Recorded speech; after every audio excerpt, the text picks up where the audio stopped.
Good morning students. आज हम लोग वीडियो के इस पार्ट में क्लास 9th की हिंदी के मेरे संग की औरतें के अगले प्रश्नों का अध्ययन करेंगे। नहीं, प्रश्न संख्या 5 से लेकर के 8 तक के प्रश्नों के उत्तर का अध्ययन करेंगे।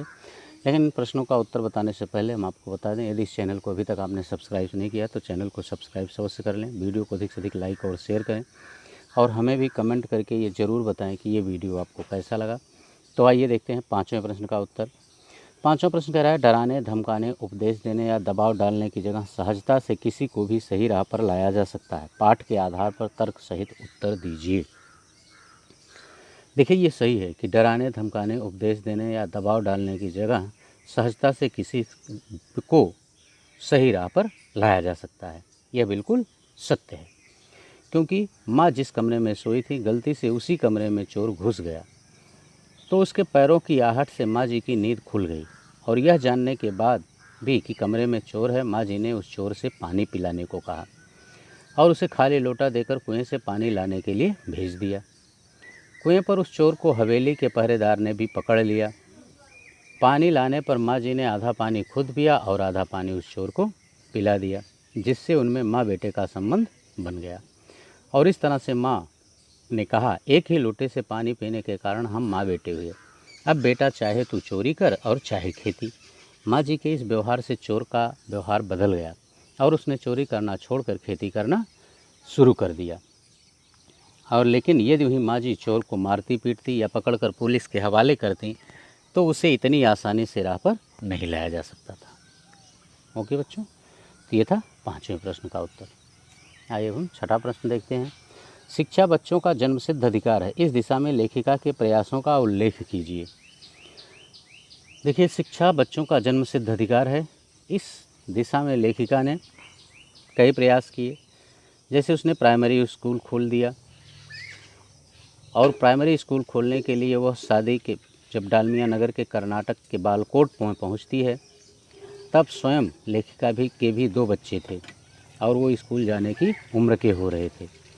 वहाँ पर कोई ढंग का एक स्कूल नहीं था, इसलिए लेखिका ने आसपास के लोगों की राय लेकर पास के बिशप, जो कि कैथोलिक बिशप था, उससे प्रार्थना की कि उनका मिशन वहाँ के सीमेंट कारखाने की आर्थिक मदद से उस कस्बे में एक प्राइमरी स्कूल खोलने का कष्ट करे।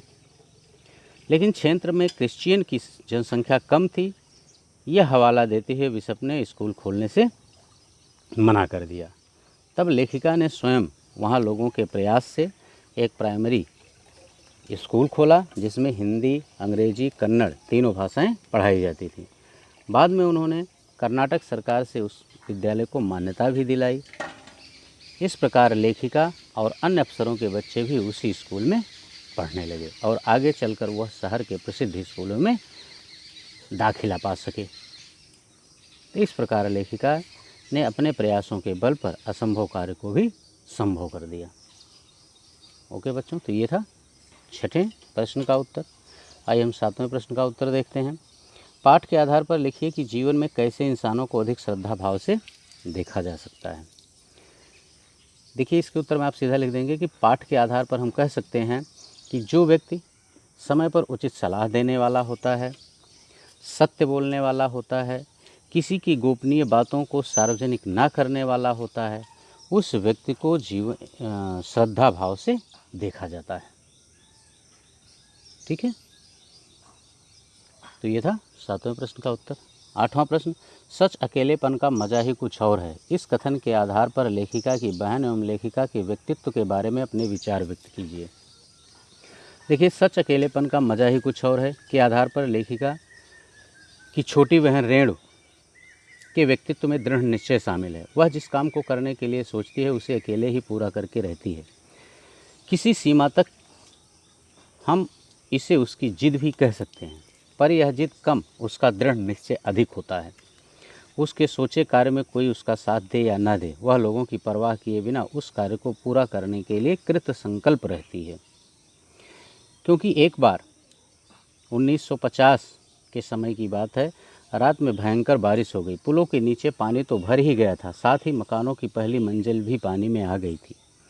सड़कें पानी में डूब गई थी। रेणु के स्कूल की बस उसे लेने नहीं आई क्योंकि यातायात ठप हो गया था। घर का फ़ोन भी ठप था।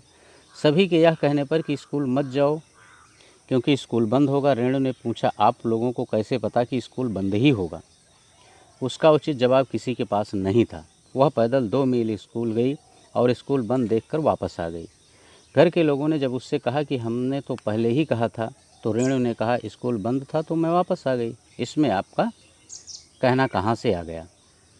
रेणु का शहर में अकेले पानी से लबलब करती सड़कों पर अपनी मंजिल की ओर बढ़ते जाना उसके अच्छे व्यक्तित्व की विशेषता की ओर संकेत करता है। अब हम देखते हैं लेखिका के व्यक्तित्व के बारे में। देखिए, लेखिका संयुक्त परिवार में रहती है। 2-3 पीढ़ियों के सदस्यों के साथ रहते हुए भी सबको अपनी निजता यानी स्वतंत्रता बनाए रखने की छूट थी, और इसी निजता की छूट का फ़ायदा उठाते हुए लेखिका को अपने व्यक्तित्व के विकास का भरपूर अवसर मिला और उसने शादी के बाद लेखन कार्य करना शुरू कर दिया। उन्हें इस प्रकार का पारिवारिक माहौल मिला कि अपने लड़की होने पर उनके मन में कोई हीन भावना नहीं थी। दूसरी ओर नानी के